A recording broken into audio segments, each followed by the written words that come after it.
Marina Ormes from Astrology Heals, and I invited my good friend Jenni Webb, another astrologer, to come and chat with me about Uranus going into Gemini. Jenni, tell us a little bit about yourself. Hello, everyone. I'm Jenni Webb. I'm an evolutionary astrologer, and my business is Jenni Webb Astrology. So I'm pretty easy to find. It's Jenni Webb Astrology on Patreon or YouTube. But I met Marina through OPA, and so I'm excited about our chat today about Uranus and Gemini. Yeah.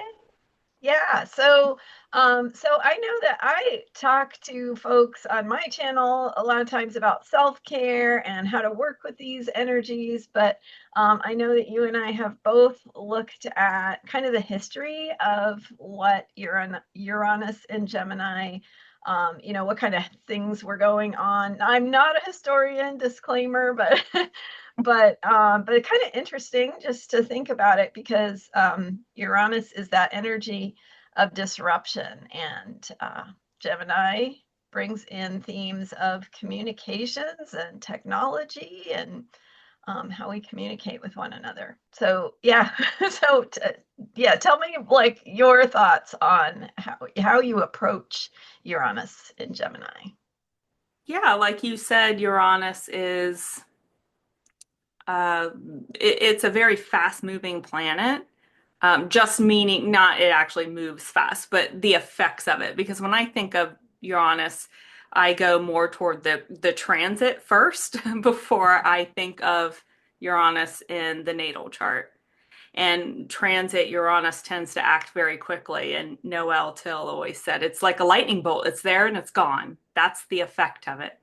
Mm. You don't normally see it. You have a lasting effect over months or years. It comes and it's gone. And so, um, and then I think of, Uranus has been in Taurus for like Mhm. 7 years, and Taurus is probably the most.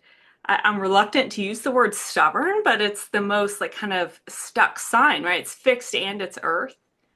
Yeah. And Uranus energy coming through that has been tough, I think, really breaking up old stagnant stuff that tends to get stuck. And so now it's going into Gemini, I think fast moving and and things and change coming in. Uranus has changed. So I think of change coming in very quickly and maybe Mhm. even repeatedly in different areas. So yeah, you and I looked back at Uranus and Gemini in history. I look back at the 1940s, and I think you went back to the 1800s.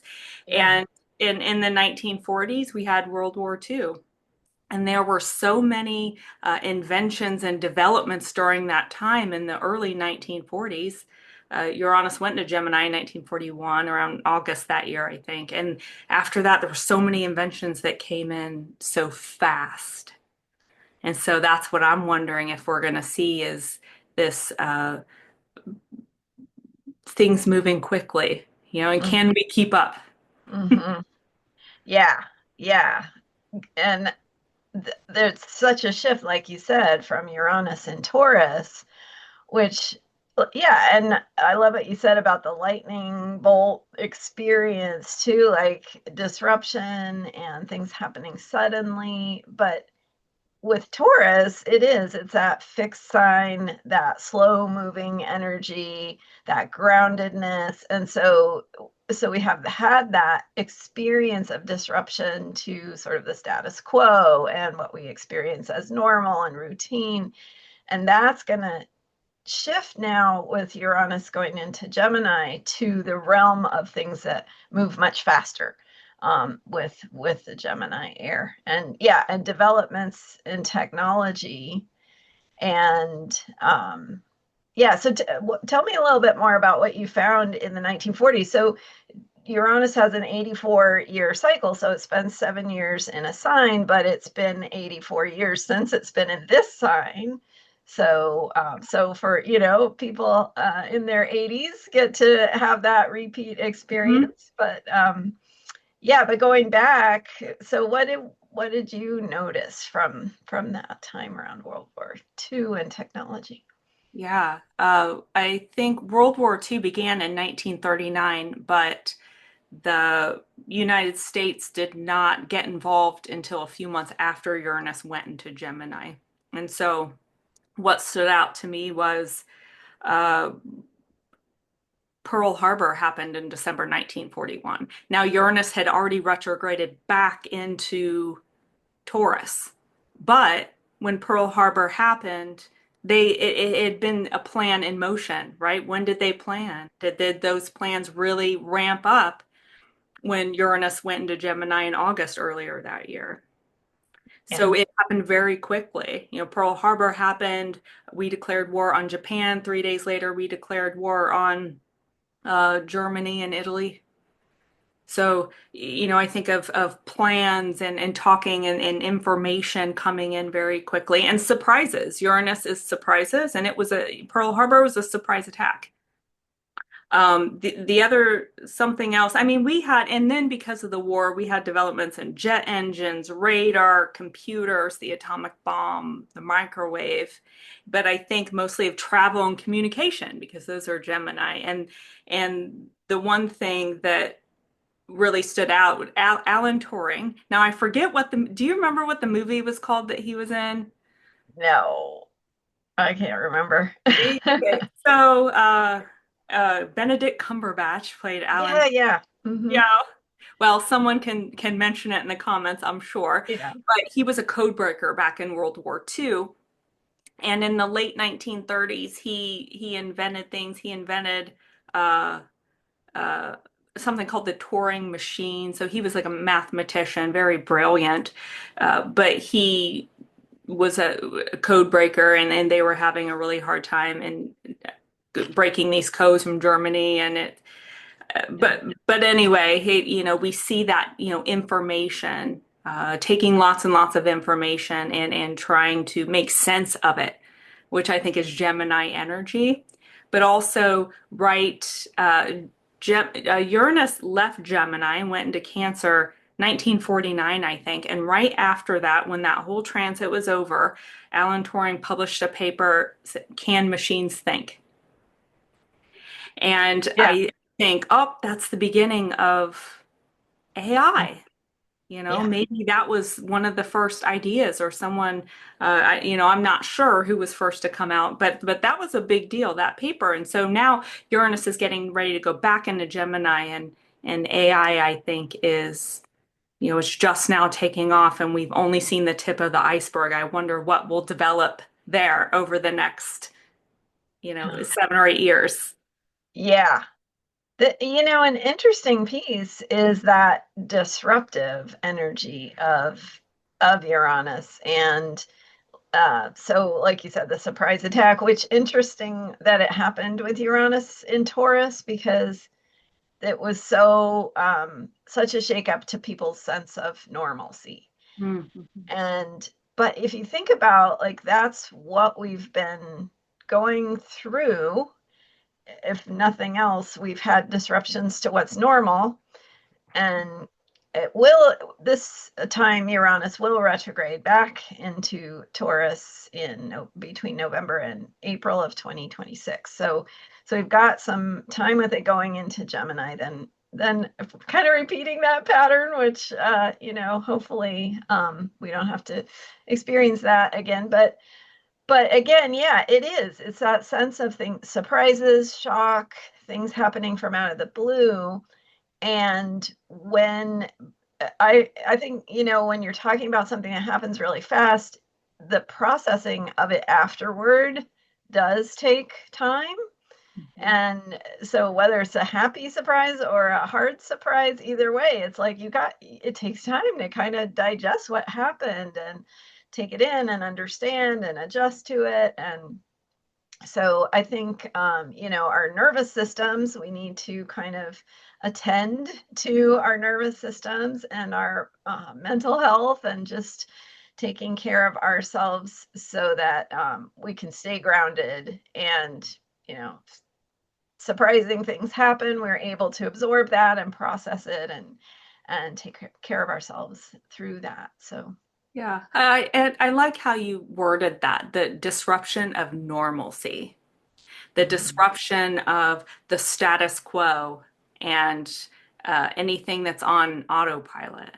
I liked Yeah. how you worded and that's what it feels like, and that causes stress in our Mhm. lives when we have that kind of disruption because we can't rely on our moon sign to be on autopilot so much. We have to go to our sun sign and process a new experience. And I know that's uh, your area of focus is Mhm. healing. And so what kind of recommendations do you have for, people who are maybe like the fixed signs, which are Taurus, Leo, Scorpio, and Aquarius? I have a fixed sign T square, or people who have earth signs in their chart who really do rely on, my moon's in Taurus. I really rely on those habits. So what, for someone like me who's really feels those shakeups and really feels, disrupted or feels the stress of this fast moving energy. What kind of recommendations do you have for people? Yeah, I mean that's a great question. I think in general, we the more we can support our foundations, and that's what resilience is, right? It's the ability to know who we are, to remember where we belong, like what's important to us. And I talk about that a lot on my YouTube channel. But yeah, so that we can come back to that place of center when things get shaken up, because you may not, like, your house burns down, you can't go to your house, right? So what do you do? Where do you go for comfort? And knock on wood, I don't wish that for anybody, but it's that idea of, like, you don't have your normal place of retreat, of recouping, of, so what does that look like, and how do you do that? You have to cultivate that inside of yourself, and we can do that with our breath, and I don't know about fixed versus mutable, but definitely people with air signs, especially, like, working with your breath, um, and then earth signs, it's going to be taking care of your body, and how are you going to get your body's needs met when even if you don't have your normal things that are comforting to you. So it's like building practices for yourself that you can go to feel safe, to feel okay when you don't have something that's part of your routine. So it could be, and for water signs, it could be your emotional self-care. Maybe I just need to recognize that when I feel upset, I need that moment to go express my anger or cry or something that I need to do that helps me come back to center. And so knowing what that is for yourself is where to start, right? And we're also, I and this isn't specific to Uranus in Gemini, but Uranus in general, when it transits your chart or brings its energies forward, that it can be shocking and disruptive. So how do we cultivate our sense of self, our sense of center, and how we're going to restore feeling okay when things are disrupted? Yeah. I like how you broke that up by the different elements, the Yeah. zodiac signs, like air signs and breath work, or maybe earth signs and doing yoga, work Mhm. with connecting mind body and it sounds like having different kinds of safe places for us. Yeah. Safe. That could be. I like going to the park. I like being in nature. For me, Yeah. that's kind of a safe place where I can recharge my batteries, or having sense of community feels so important these days. Having people that are like you, or people that can understand, that you can reach out to, that you feel safe talking to. I think community is so important. And I think that's one of the reasons why we connected. I think you and I were, it's the community is of astrologers. I Right. think it's important as well. Yes. Yeah, absolutely. Yeah. So that's a good segue into talking about um, the community aspect of Gemini. And one of the things Gemini is about is networking. Mhm. And it kind of, I remember traditionally being told it's, the side of the gossip. And so, like, the way that information gets shared in a community. And so thinking about that too, and that's like how that sense of how we connect, having disruptions to that. So if we've had disruptions with Uranus in Taurus, we've had disruptions to what we see as normal. How can we, now that Uranus is going into Gemini, recognize that disruptions to our communication, our ways of networking, our ways of connecting with others, sharing information, getting our news, the way that we learn things, those are the kinds of things that will be disrupted, like our sense of how our sense of normal was disrupted. So, uh, and that is um, something that when we are again anticipating it, we can kind of go, okay, I can flex, I can adapt, and bring in that Gemini adaptability to shift gears, to try something different, to do it in different ways. And yeah, so, and you asked about moon signs, and I think when I was talking about air and earth, and that could be your moon, if that's what, because your moon is where you feel comfortable. Mhm. So yeah, so is that how you think about it, or what would you add to? About the Yeah. moon. Yeah, the moon, or just the communication Oh, aspect of it. Yeah. yeah, yeah, the moon is comfort, and the moon is how we uh or the moon is how we handle experiences we've already had before. So Mm. the moon is our habits, the things we do without thinking. And so when we have a new experience, we use our sun sign to Mm. process those new experiences.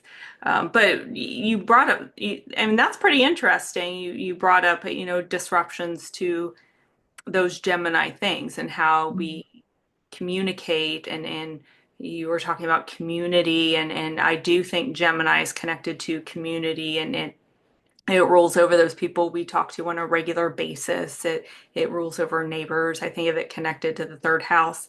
But I also think, now that you brought it up, I also think Uranus can rule over community and friendships. Its connection to the 11th house. So they both do, Yeah. right? Yeah. Yeah. Good point. Yeah. So, Right. so maybe, we'll see how communities are more and more important. I was thinking back to some discussions that were going on at the Jupiter Saturn conjunction in December of 2020. They were conjunct at 0 degrees of Aquarius. Yeah. And there were some conversations about how we were going to move from being global back to, the focus coming back to community as we were, expanding and connecting and expanding and connecting. And now that we have the Jupiter Saturn, which rules over society, Hmm. it's now conjunct in air signs for 200 years, moving from Earth to air. So that's something else, moving from Earth to air. We're moving from global down back to our little communities and communal living. And so I Yeah. think we've already, been in that process. But now that you brought it up, now that I'm thinking about it, both those signs I feel like are uh, connected to connection, Yeah. really, Yeah. connection Right. to Right. other people. And Mm. and uh, I think of air signs not really as being that emotional, but caring about human rights. Mm. Uranus has a connection there to human rights, and caring about other people and other people being okay and having the right to exist. And so, um, lots to think about there with Gemini. There's, probably going to be lots of ideas and lots of different things. And maybe, you mentioned before trial and error. I think of that as Gemini. a lot of trial and error. What Yeah. sometimes you just have to try some things. Yeah, that so when I looked back, so you went back 84 years to World War II, and I went back 84 years before that and looked at the 1860s. And just as Uranus went into Gemini in the mid 1860s, I believe it was 65, um, that they were in the process of laying the transatlantic telegraph cable, which is, I mean, seems like, who cares these days, but it was, think about what a change in communication that was for that time, and that what kind of technology that brought. And one of the, like, I think the slogan was from 2 weeks to, what was it? Oh, I see if I can find it here. Yeah, 2 weeks to 2 minutes. So that was their communication time, um, increasing by that order of magnitude, which is like, huge, What kind of messages could they send across? What were the first messages they sent? oh, I don't know what the Like, actual, like, was it um, just like little strips of yeah, it like was it's my tapping. Yeah, thinking? tapping. So like Morse code. Okay, yeah. Yeah, yeah, that was so they could send that through a cable, Okay. and send a message, which, was a big deal because, yeah, otherwise you had to wait for the letter to go on the ship, right, to get across the ocean. Weeks and So, weeks. yeah, Yeah. yeah, right. So, but what was interesting was that through that time when Uranus was in Gemini, not only were they laid the first cable, but that one, was, I'm not sure if it was destroyed, but it broke immediately because they put too much voltage through it, trying to speed things up.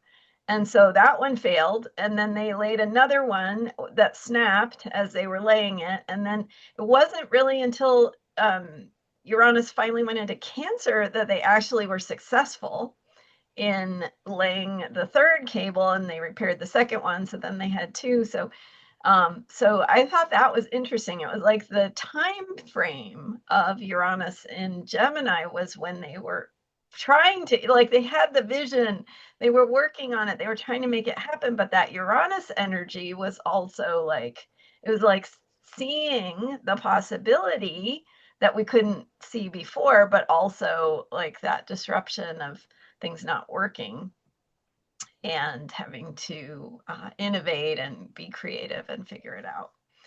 Yeah. Yeah. Yeah. So yeah, I think what that's a great interesting. metaphor for kind of the times that we're in. It's like, yeah, we see all these possibilities, especially like you were saying for AI and computers thinking, but maybe we have a lot of trial and error to go through before we that really takes off.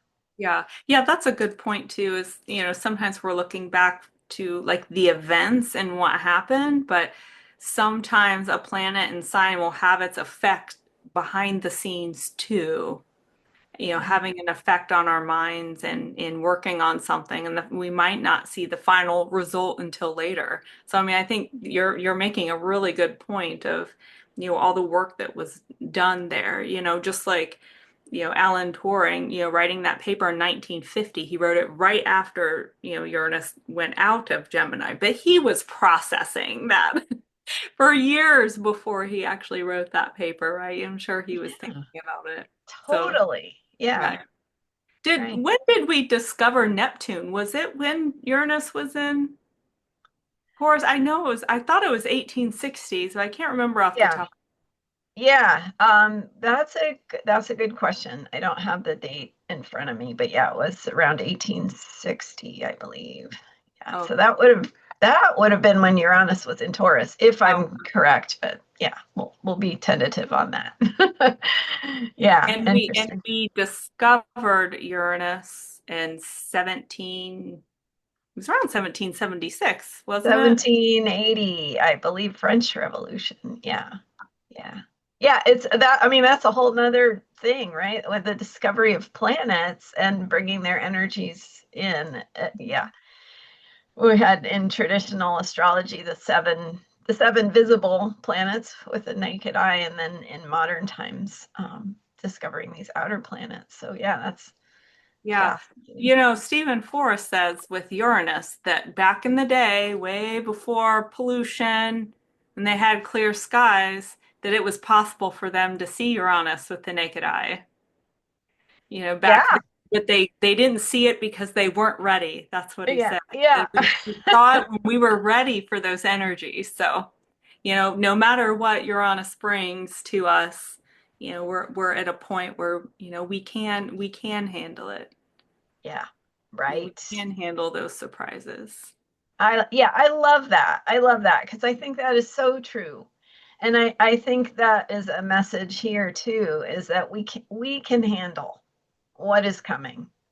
It might feel different. We might not have our old habits and patterns working for us anymore, or our what we consider normal may not work anymore, but we can do this. Yeah. And those revolutionary energies can awaken something in us. Hmm. Yeah, definitely. And you know, I've been thinking a lot about the outer planets lining up in the Yes, early degrees of those signs, and we have Pluto already went into the air sign of Aquarius and is hanging out around 1, 2, 3 degrees of Aquarius right now. And Uranus will be going the air sign of Gemini, so they'll be making that 120-degree trine for the next for the rest of the 2020s. They'll be making that trine there. So exciting time for air sign people, Gemini, Libra, and Aquarius. But then we've already been dealing with the Saturn Neptune conjunction and the early degrees of Aries, fire signs. So we have these, you know, this 60-degree sextile that Neptune Saturn's at the halfway point between those planets. yeah, that alignment is fascinating, and yeah, I have a blog post about the planetary alignments that goes in depth on that. It's yeah, that yeah. So tell me a little more. What do you make of that? Because I know I've shared on here about it, but I'm Yeah, curious your thoughts. I'm waiting for Uranus to get into Gemini so I can see a little more how this is going to play out because I feel like it's a couple different, you know, there's the air sign dynamic of Pluto and Uranus, but then there's the Saturn and Neptune, which will both be direct through July 14th-ish, I think. Yeah, And, you know, that's a lot of, you know, they both changed sign. I think March, April, May, they were moving into Aries. And, you know, Neptune is that melting down of the old structure, you know, the old structure going away and the confusion. And that's what I felt coming in on a societal level, you know, and on a personal level. You know, there was some confusion, and there were things in my personal life I didn't even know I was confused about until Saturn went into Aries, and I could see because Saturn is seeing truth. Saturn is reality. Saturn is seeing what needs to be fixed. And I didn't know what was going, the issues I was having until Saturn came in. But I think it'll take a while to have that clarity because Neptune is that spiritual experience. We're confused because we're supposed to be. You get answers when it's time, but Saturn's coming in. Saturn tends to bring answers. So for me, I feel like it's taking the spiritual Neptune and making it real Saturn, or forming an ideal Neptune and trying to figure out how to make it real. Or you can have, you know, Saturn fears and taking that fear and imagining the worst Neptune so our fears can get blown out of proportion. So there's, you know, lots of different things I think that can go on but you know, those two planets combine, they merge and their energies fuse. But it's, you know, Aries is very dynamic. Pisces is just watery and you almost don't even know anything's there. And but Aries is so dynamic that I've noticed it pretty quickly. But my hope is that with you know, sextiles are a more easy flowing energy that's like an immature trine. Hmm. Is how I've heard it been described. I like to look at it that way, that it's kind of like an exciting energy, but it's still easy flowing. We have the easy flowing trine and it's kind of funneling through the Neptune Saturn. So hopefully whatever's not working, um, Pluto and Uranus can help that revolutionary energy for change and transformation can help us clear things up, Mm, help us yeah. see. Uranus is so shocking because all of a sudden we don't see and then we do. That's why it feels like shock, because you wake up one day and you're like, oh, this is who I am. I get it now. Right? So Yeah. hopefully we can, we can see, but we can also put it to form. I like to see them line up this way versus, 2014, 10, 11 years ago, they, were all in a square, like a T Yeah. square. We had Pluto, Uranus, and um, Right. I forget, Jupiter hopped in there for a little bit. And so Yeah. that was tough to deal with. So I mean, I I like to I like to think of it this way right now, that whatever the difficulties are, I feel like there's help. I like that. Yeah, that's a good way to think about it. There is help. Mhm. And I have, I guess, another view or perspective on that, which is that everything that has been being shaken up or disrupted up till now, like, what if we assumed that that is so that we can change in the ways that we need to change? Because when you're too comfortable and things are working out, you don't you don't learn, you don't grow, you don't adapt, change, innovate. So maybe we needed to go through some of those harder parts with the square. And I mean, the Pluto Uranus square was really intense and active throughout the 2010s, and especially in the early years. And then like you said, Jupiter jumping in there as well. So yeah, that that breakdown, that pressure that said no, things you cannot keep doing things the way you have been. But what if we saw that as opening to what it is we're becoming? And that we recognize that just because we don't know how to do this based on what we've done already doesn't mean we can't learn and figure it out and innovate and adapt, which is what these energies are about. Yeah, Yeah, I like yeah, that. yeah. So that That the Uranus energy is about shakeup and change. It's also about new ideas and new possibilities, things we couldn't see before. So for instance, somebody had the idea, like you were saying, can machines think? Like some that was percolating in somebody's mind, and somebody had the idea to lay a transatlantic telegraph cable. Like you could just imagine somebody or groups of people getting excited about, hey, we could do this and then we could communicate in 2 minutes. yeah. Just like if we think about where we're at now and what is possible if we're stepping into something that we can't see yet. Yeah. Yeah. I Yeah. love I loved yeah, I loved what you said about well, you go ahead. Yeah, go ahead. No, I was just gonna say, every time I think of like the future and like technology, I always pictured, and this is might make me sound really old, but I always picture like holograms. I'm like, when are we gonna see like holograms where you can talk to someone as if they're like right there? I saw them like in movies like back in the 80s and 90s. And Yeah, so that's one thing that's kind of silly, but like, I mean, we right. talk through Zoom and we can, discuss and look at someone when they're talking. And that, I mean, that's fairly new within the past 10 years that we would do this on like a regular basis. But I'm looking forward to all those really cool inventions to come that maybe we won't see them over the next 7 or 8 years, but like we talked about earlier, that they may be developing very Mhm. quickly. And maybe Hmm. we will have those holograms where we can talk to someone and it looks like they're sitting there with you in the meeting. Yeah. Yeah. Yeah, I know. So crazy. So crazy. That and that Aries energy too is there. Like you were saying, the Neptune and Saturn and Aries. I loved what you said.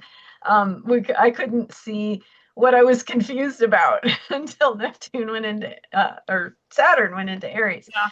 Yes, yeah, right. We can't make and we don't know yet what it is we are creating. And that Aries energy says be active, like Mhm. step into, put yourself into it, put your truth into it, put your authenticity, your caring into it, and move forward. And you don't know who or what is going to be that little baby action step that you know makes a big difference. So Right. not every not every little action step we do is going to make a big difference, but someone somewhere will. And so that's why they're worth doing.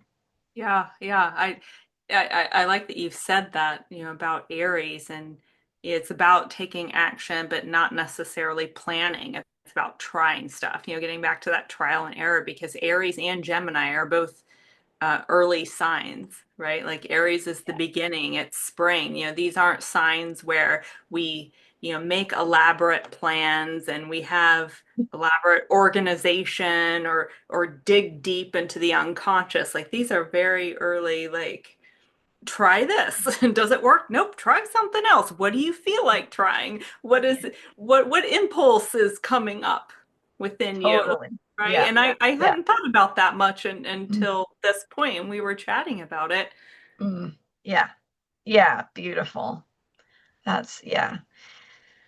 And also just I think one other piece about Uranus in Gemini and disruptions to society and that networking piece and how we communicate with one another. So we might experience communication disruptions, but we also can adapt and we can shift to new ways of doing things and you can have that moment of the where you're processing the surprise or the shock and you feel overwhelmed by it, but then if you can do those practices we were talking about, coming back to center, taking care of yourself so that you can remember who you are and what you need and how, and then we can figure out, oh, okay, here's what I'm going to do instead, here's Yeah. how I'm going to adapt, here's what I can do. Mhm. So those And options. Yeah. looking at it as an opportunity as well, those communication disruptions in whatever form it comes in. But I live in Ohio, and recently a major health network in the area was hacked, Mm, and it was ransomware. And so we couldn't access our health records for weeks, and the doctors couldn't. The doctors had no idea who had an appointment, who didn't. Their phones were out. It yeah. was a mess, and now it's going to be a mess because they had to do everything on paper that whole time, and now they've got to reschedule appointments and um, we could see things like that. We could see Mm, yeah. cell phones get knocked out for a while. We could, I mean, any number of things could happen, but that, could be an opportunity if you don't have your phone for a while or can't access YouTube for whatever reason. Take an opportunity to have stillness and quiet. It's so, even when I had turn off notifications, I find myself still getting notified for Yeah. things. I have to go back in and try to find which notifications are not silenced. But Mm, yeah, I've been thinking about that recently. How often do I want to be interrupted? Because with mm, Uranus and Gemini, we may find ourselves getting interrupted more often.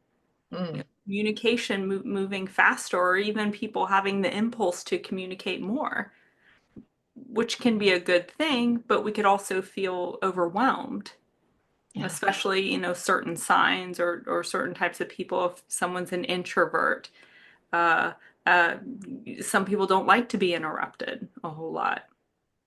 Right. Having Right. your phone silenced certain times of the day or having a, a minimum amount of time of stillness. Yeah. Yeah. Yeah, so important. I love that you said that. Yeah, that's the stillness is because how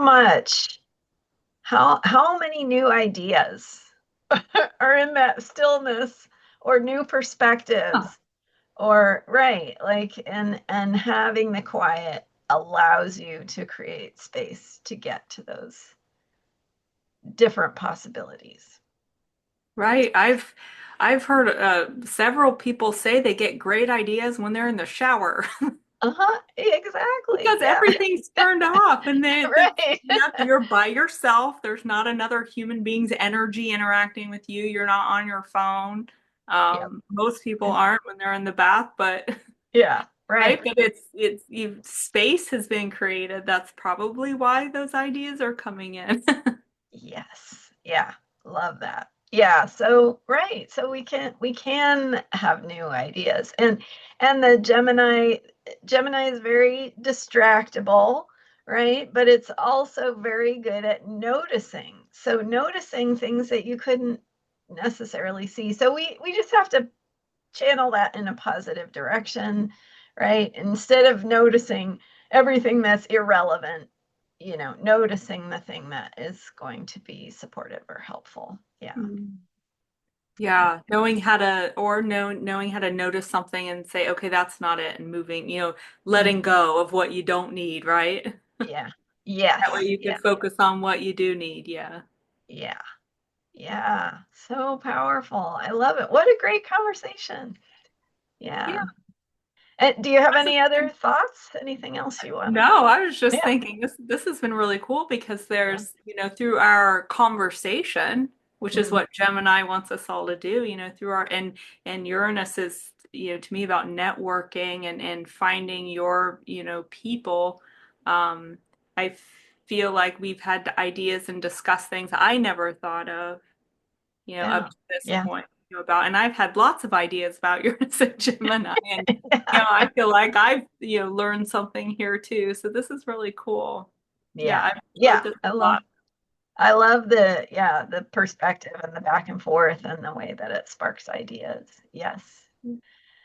So wonderful. Well, so I'm Marina Ormes, and I have a YouTube channel. It's Astrology Heals, and I have my website, astrologyheals.com. I also have a member site where people can go and connect with me even more deeply. So check that out. And thanks for being here. And I'll let Jenni share as well. Yeah, my website's jenniwebbastrology.com, and I do a little bit of teaching on Patreon. You can also find daily astrology updates for all the zodiac signs on Facebook and Instagram. Awesome. Awesome. Well, thanks for being here, Jenni, and thanks for joining us, Thank everyone. you. Yeah. Bye.